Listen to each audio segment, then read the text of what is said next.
नरेंद्र नागर जी, हमारे केंद्रीय मंत्रीगण, प्रदेश के सभी सम्मानित पदाधिकारीगण, सभी माननीय नवनिर्वाचित सांसदगण, प्रदेश के हमारे विधानसभा और विधान परिषद के सदस्यगण, क्षेत्रीय अध्यक्ष और क्षेत्र समिति के हमारे पदाधिकारी, जिला के पदाधिकारी,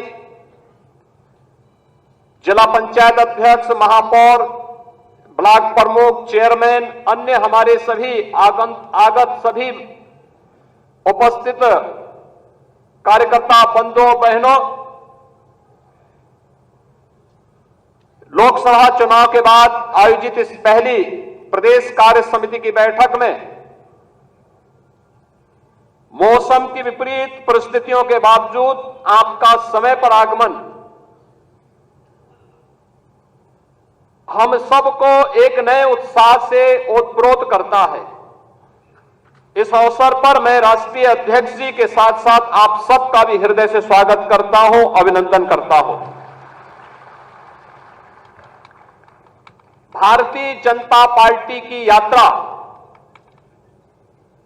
और भारतीय जनता पार्टी के अपने स्वागत उद्बोधन में प्रदेश अध्यक्ष जी ने प्रातःकालीन सत्र में विस्तार से अपनी बातें आपके सामने रखी। राजनीतिक प्रस्ताव में प्रदेश महामंत्री श्री अनूप कुमार गुप्ता जी ने और प्रस्ताव के समर्थन और अनुमोदन के लिए जो हमारे पदाधिकारी यहां पर अपनी बातों को रखे थे, उन्होंने भी विस्तार से इन सब मुद्दों पर चर्चा की। लोकसभा चुनाव के पहले हम सब इस बात को जानते हैं कि भारतीय जनता पार्टी ने प्रधानमंत्री मोदी जी के नेतृत्व में उत्तर प्रदेश में 2014, 2017, 2019 और 2022 में भारी सफलता प्राप्त करते हुए विपक्ष को उसकी वास्तविक स्थिति तक पहुंचाने का कार्य किया था और लगातार उस पर दबाव बनाए रखा था। कोई संदेह नहीं, 2014 में जितना मत प्रतिशत भारतीय जनता पार्टी के पक्ष में था, 2017 में जितना मत प्रतिशत भारतीय जनता पार्टी के पक्ष में था,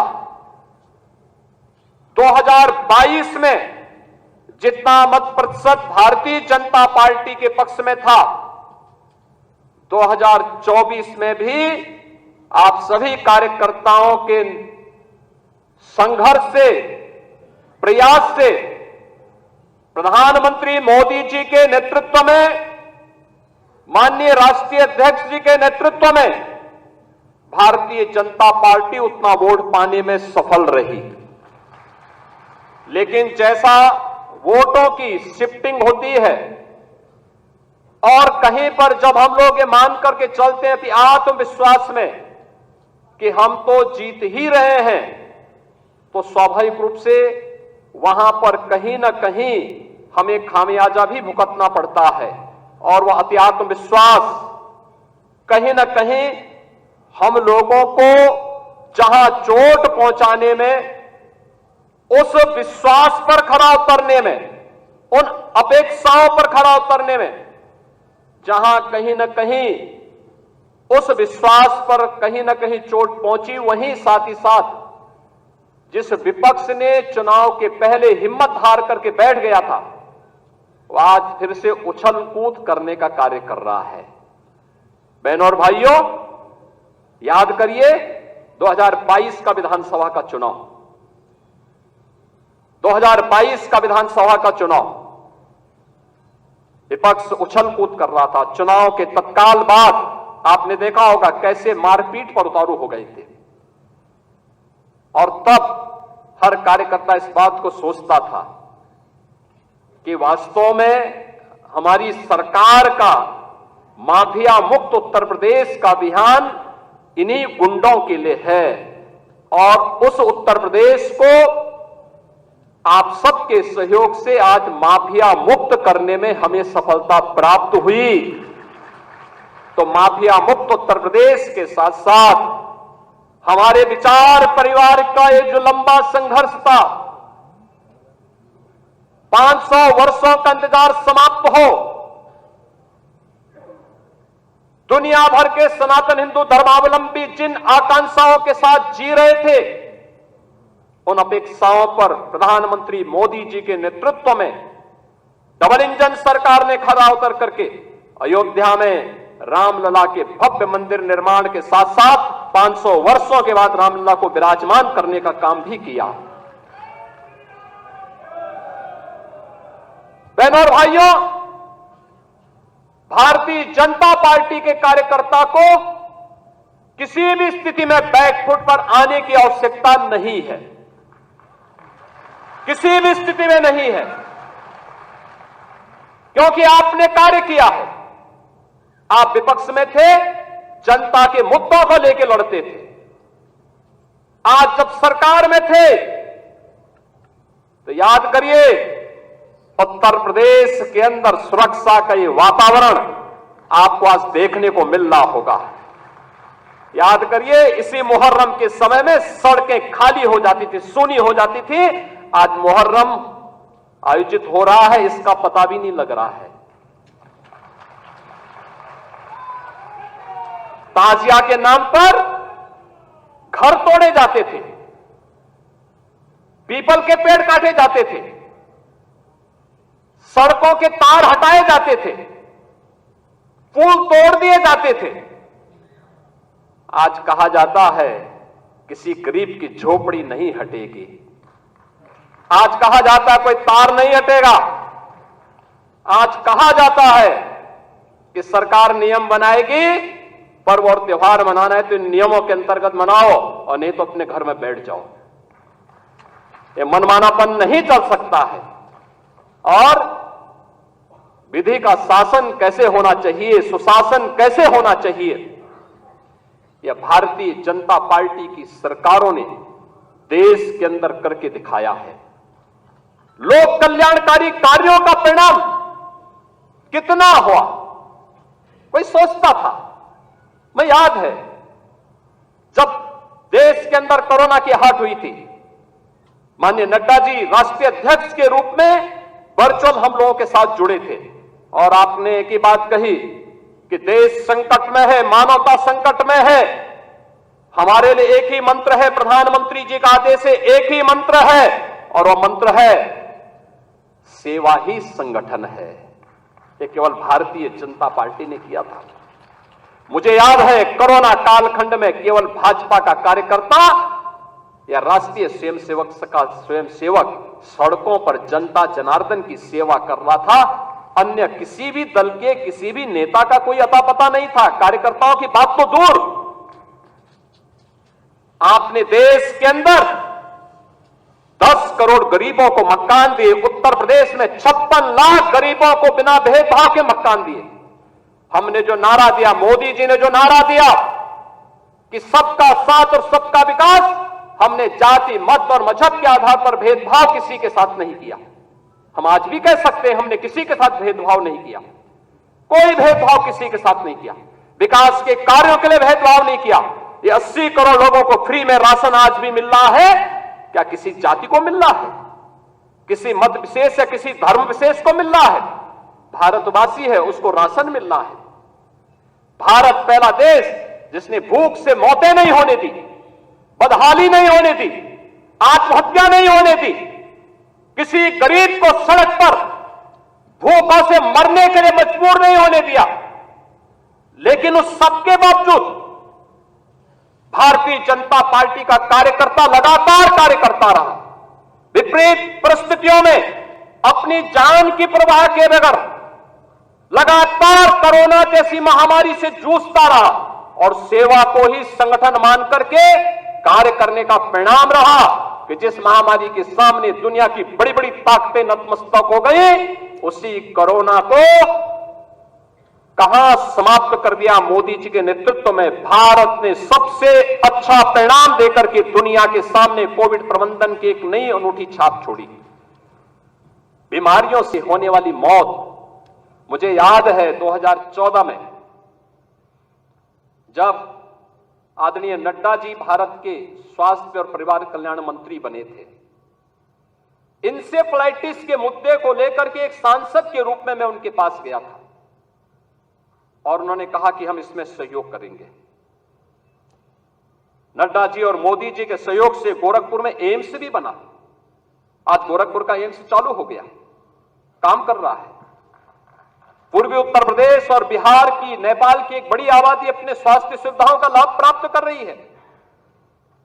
और 40 वर्ष से जो बीमारी थी, इस बीमारी से होने वाली मौत 90 से 95% मौतें अनुसूचित जाति, अति पिछड़ी जाति और अल्पसंख्यक समुदायों की थी। आज उस मौत को हम लोगों ने, डबल इंजन की सरकार ने पूरी तरह नियंत्रित किया है। इंसेफ्लाइटिस पूरी तरह समाप्त हो गया है।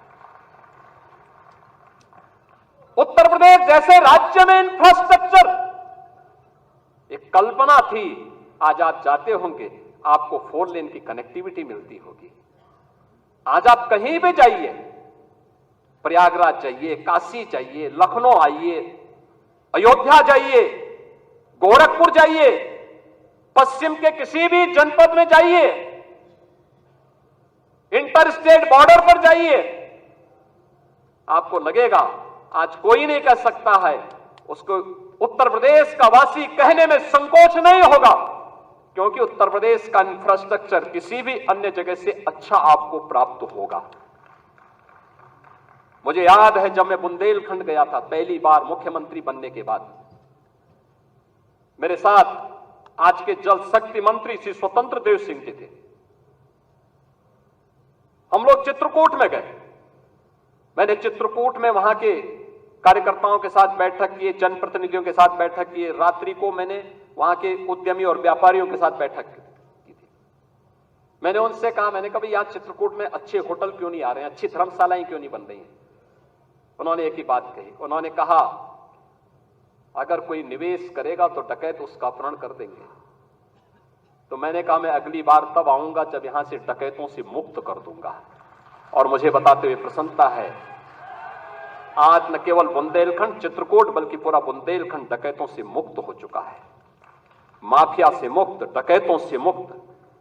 आज आप कहीं भी जाते होंगे, क्या काशी, क्या अयोध्या, क्या मथुरा वृंदावन, क्या विंध्यवासिनी धाम, क्या सुख तीर्थ, क्या नैमिषारण्य, क्या ये आपकी वैचारिक यात्रा और आपकी आध्यात्मिक विरासत को क्या सम्मान यहां पे नहीं मिला।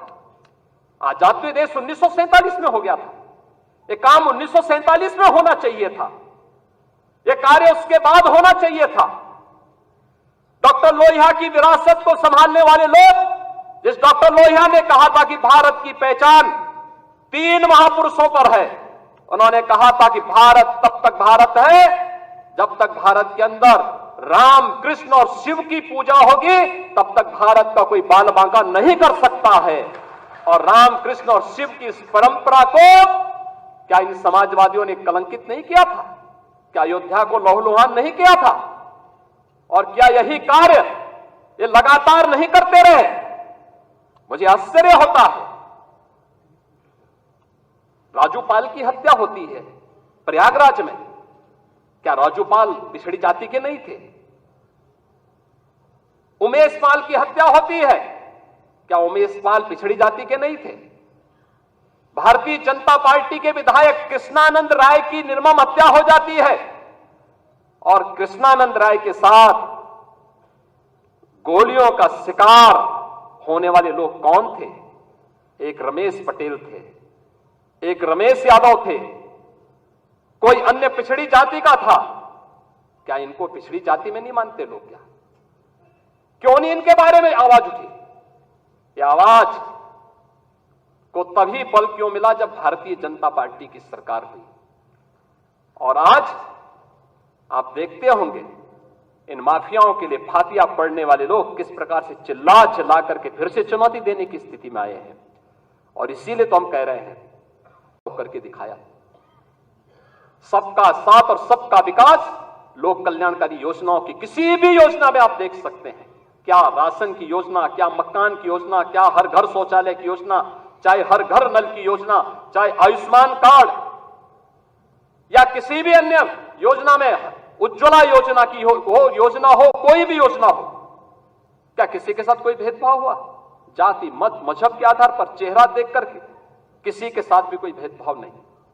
ये सारी योजनाएं बिना भेदभाव के हर तबके को दी गई। और हमें आश्चर्य होता है, समाजवादी पार्टी की सरकार के समय कन्नौज के मेडिकल कॉलेज की चर्चा हुई। कन्नौज के मेडिकल कॉलेज का नामकरण बाबा साहब डॉक्टर भीमराव अंबेडकर जी के नाम पे था। समाजवादी पार्टी के तत्कालीन मुख्यमंत्री ने नाम बदल दिया। और इस बार जब मैं वहां गया था, हमारे वहां मंत्री श्री असीम और उन्होंने मेरे सामने इस बात को रखा, हमने उसी दिन कहा कि नहीं, ये बाबा साहब भीमराव अंबेडकर के नाम पर ही मेडिकल कॉलेज फिर से जाना जाएगा। और हम लोगों ने इस मेडिकल कॉलेज का नामकरण उसी समय वहां किया था। लखनऊ का भाषा विश्वविद्यालय, क्या ये मान्यवर कांसी राम जी के नाम पे नहीं था? क्यों चेंज कर दिया गया? ये सब समाजवादी पार्टी की सरकार में होता। दलित चिंतकों और महापुरुषों और सामाजिक परिवर्तन के वाहक उन महापुरुषों को क्या समाजवादी पार्टी ने अपमानित नहीं किया था? वो लगातार अपमानित करते थे। ये तो संविधान की अवहेलना करते थे। इन्होंने तो धर्म के आधार पर अनुसूचित जाति, जनजाति और पिछड़ी जाति को मिलने वाले आरक्षण पर भी सेध लगाने का काम किया था। कौन नहीं जानता 2016 में जब समाजवादी पार्टी की सरकार थी, अनुसूचित जाति के नौजवानों की स्कॉलरशिप को समाजवादी पार्टी की सरकार ने रोकने का काम किया था। हम लोग इसको मुद्दा नहीं बना पाए, हम अपनी उपलब्धियों को मुद्दा नहीं बना पाए। मोदी जी के नेतृत्व में पंचतीर्थ बने। नई संसद बनने पर, नई संसद में प्रधानमंत्री मोदी जी देश के पहले प्रधानमंत्री हैं जिन्होंने संविधान की मूल प्रति को अपने सिर पे रख करके नई संसद में स्थापित करने का काम किया था। भारतीय जनता पार्टी संविधान को सर्वोच्च सम्मान देने वाली पार्टी, अनुसूचित जाति, जनजाति और पिछड़ी जाति के अधिकारों को संरक्षित करने वाली पार्टी, लेकिन अफवाह और भ्रम की स्थिति पैदा करके जिस प्रकार से माहौल खराब करने का प्रयास किया गया, ये जानते हुए, दुनिया की ताकतें जानती है, ये समाज बिखरा होगा तो आसानी से शिकार हो जाएगा, एकजुट होगा तो बड़ी बड़ी ताकतें इस समाज की ताकत के सामने धराशायी हो जाएंगी। आप इस ताकत को जाति के नाम पर विभाजित करके शक्ति को छिन्न भिन्न करने का जो पाप अभी चुनाव के दौरान हुआ है, हमें उससे सतर्क और सावधान होना होगा। और वहीं से मैं कहने के लिए आया हूं, सोशल मीडिया प्लेटफॉर्म, आखिर आपके पास, सबके पास स्मार्टफोन है। सब लोग स्मार्टफोन पर अपने अपने ग्रुप के साथ काम भी करते हैं, एक दूसरे को मैसेज भी भेजते हैं, एक दूसरे की को शुभेच्छा भी देते हैं। लेकिन क्या कारण था कि जो षड्यंत्र हो रहे थे, जिस षड्यंत्र की आशंका दिखाई दे रही थी, उस षड्यंत्र को करने में वे विदेशी ताकतें और विरोधी सभी सफल हो गए। क्या कारण था?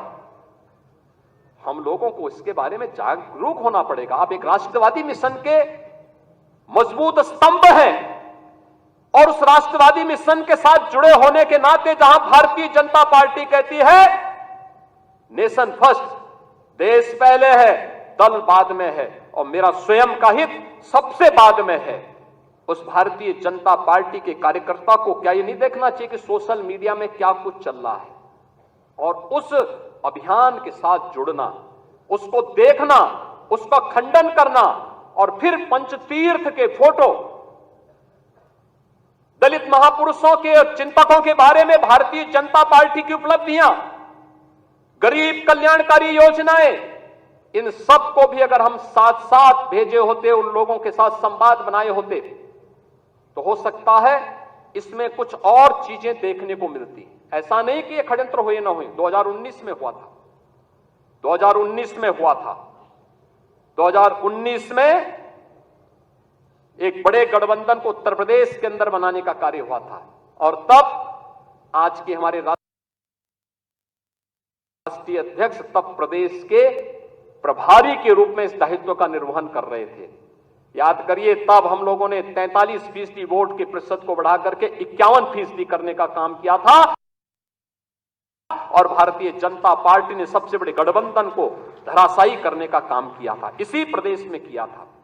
और इसीलिए आज मैं कहने के लिए आया हूं, सोशल मीडिया प्लेटफॉर्म आपके लिए कितना बड़ा उपयोग हो सकता है, यह भी हमें देखना होगा। बहुत सारी ऐसी चीजें हैं जिन चीजों को हमें वास्तविक धरातल पर उतारना होगा, और उसके लिए अगर हम प्राणपण से जुड़ करके एक बार फिर से कार्य करना शुरू करेंगे, कोई कारण नहीं।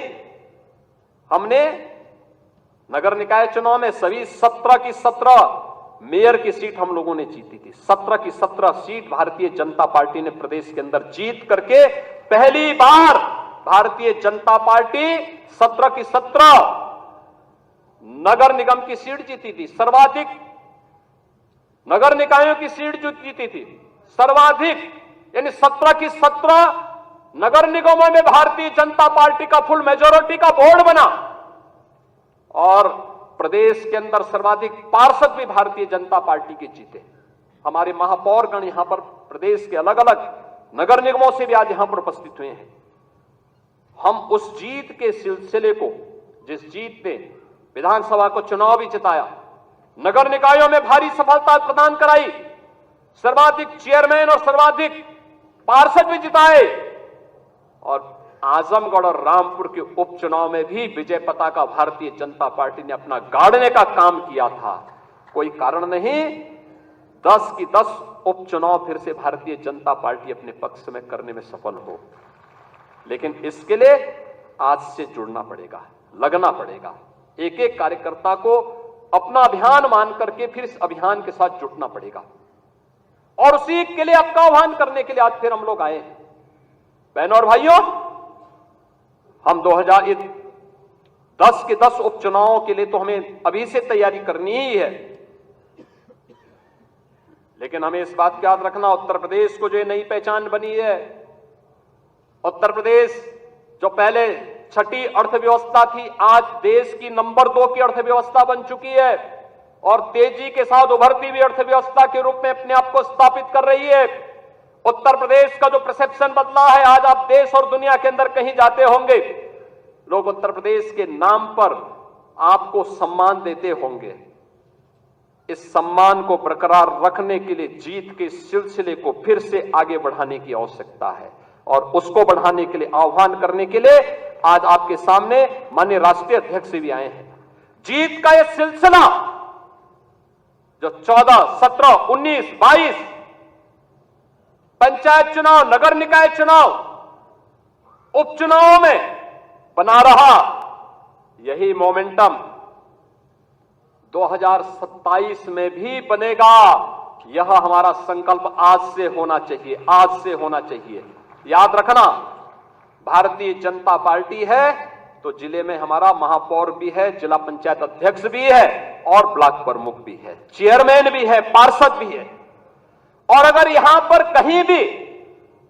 कहीं कोई खरोंच आता है तो वहां उसके असर वहां पर भी पड़ने वाला है, और इसीलिए अभी से इसकी तैयारी में जुटना होगा। एक एक व्यक्ति को जुटना पड़ेगा, ब्लॉक प्रमुख हो या चेयरमैन, महापौर हो या जिला पंचायत अध्यक्ष, विधायक हो या विधान परिषद सदस्य, लोकसभा के हमारे माननीय सांसद हो या फिर राज्यसभा के माननीय सांसद, इन सबको संगठन के साथ बेहतरीन तालमेल बना करके, संगठन जिसको तय करे उसके साथ खड़ा होकर के प्राणपण से जुट करके कमल चुनाव चिन्ह को विजयी बनाने के संकल्प के साथ अगर हम आगे बढ़ेंगे तो आपका भी सम्मान होगा, सर्वत्र सम्मान भी मिलेगा। और जो लोग उछल कूद करने का कुत्सित प्रयास कर रहे हैं, मुझे लगता है इनको दोबारा उछल कूद करने का अवसर ही नहीं मिल पाएगा। यह हम आप सबको आश्वस्त करने के लिए आज यहां पर आए हैं, और इसी विश्वास के साथ मैं आज के इस अवसर पर हमारे नवनिर्वाचित सांसद गण भी यहां पर उपस्थित हुए हैं, केंद्रीय मंत्री भी आए हैं जो केंद्र में उत्तर प्रदेश के हमारे मंत्री बने हैं। मैं इन सभी केंद्रीय मंत्रियों को, माननीय सांसदों का हृदय से स्वागत करता हूं, अभिनंदन करता हूं, उन्हें हृदय से बधाई देता हूं।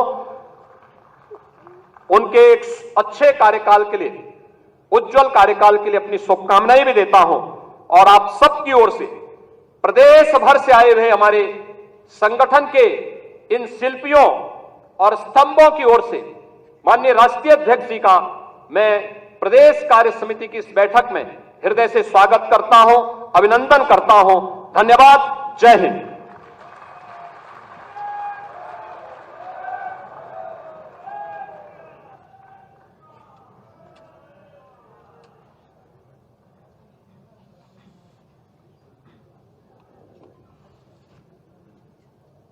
भारतीय जनता पार्टी उत्तर प्रदेश की